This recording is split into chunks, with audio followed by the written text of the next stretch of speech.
Sir మరి Pawan Kalyan election ముందు గెలిపించండి అన్నీ చేస్తాను దగ్గర ఉంటాను మరి ఈరోజు ఎక్కడున్నారు ఆయన? ఆయన ఒక రకంగా చెప్పాలంటే ఆయన ఇప్పుడు ఉప ముఖ్యమంత్రి కాదు, బాబాయ్ అయిపోయారు. ఆయన రాష్ట్రాలన్నీ తిరుగుతున్నాడు, ఆంధ్ర రాష్ట్రం వదిలేశాడు. అయితే ఏంటంటే మరి ఆయన ఆలోచన ఏంటో, మరి ఆయన ఉద్దేశం ఏంటో తెలియదు.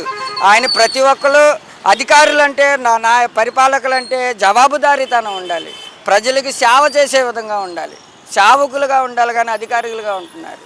ఎప్పుడైతే మనం ప్రజలకి సేవ చేస్తామో మరొకసారి అవకాశం వస్తుంది. ఇప్పుడు పాత ప్రభుత్వం చేయలేదనే కదా, తప్పు చేశారనే కదా, చేయలేదనే ఈ ప్రభుత్వానికి అవకాశం ఇచ్చారు. వీళ్ళు చేయకపోతే వీళ్ళకి కూడా అదే గతి పట్టింది. ఎప్పటికైనా నిర్ణయించేది ప్రజలే. మరి నిత్యావసర సరుకులు కరెంటు ఛార్జీలు ఏ విధంగా ఉన్నాయి? తగ్గిస్తూ ఉన్నారు కదా అధికారంలోకి వచ్చిన వెంటనే. వాళ్ళు చెప్తారండి, ఎన్నికల హామీలుగా అలా చెప్తారు. అయితే ఏంటంటే ఆయన ఏం చెప్తున్నాడు ముఖ్యమంత్రి గారు, నేను చాలా చేద్దాం అనుకున్నాను, వచ్చిన తర్వాత ఆర్థికంగా చాలా గోతులు ఉన్నాయి, లోతులు ఉన్నాయి అని చెప్తున్నాడు. 14 ఏళ్ళ అనుభవం ఉన్న వ్యక్తి అలా చెప్తుంటే నేనేం చెప్తానండి? ఇంకా ఆయనకి తెలియదా?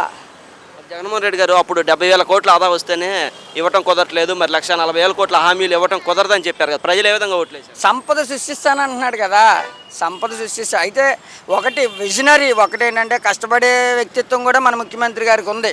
ఆయన భవిష్యత్తు చేస్తుంది. ఎందుకంటే ఒకప్పుడు ఏమీ లేని హైదరాబాద్ని అలా చేసి తెలంగాణ వాళ్ళకి అప్పచెప్పాడు.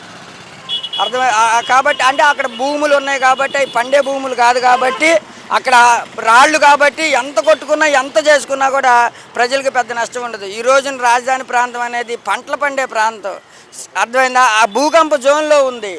ఏ కంపెనీ వచ్చింది? సింగపూర్ అన్నాడు, మలేషియా అన్నాడు, ఏ కంపెనీ సర్టిఫై చేయలా. అక్కడ అనవసరం ఉండవు కూడా. రాజధాని అనేది ప్రజల కొరకు ఉండాలి, కానీ వాళ్ళ పార్టీ కొరకు, వాళ్ళ నాయకుల కొరకు ఉంటే ఏం ఉపయోగం? ఏ పార్టీ అయినా సరే ఎప్పుడైనా ప్రజల్ని మెప్పిస్తేనే ఏ ప్రభుత్వం అధికారంలో ఉండగలిగింది.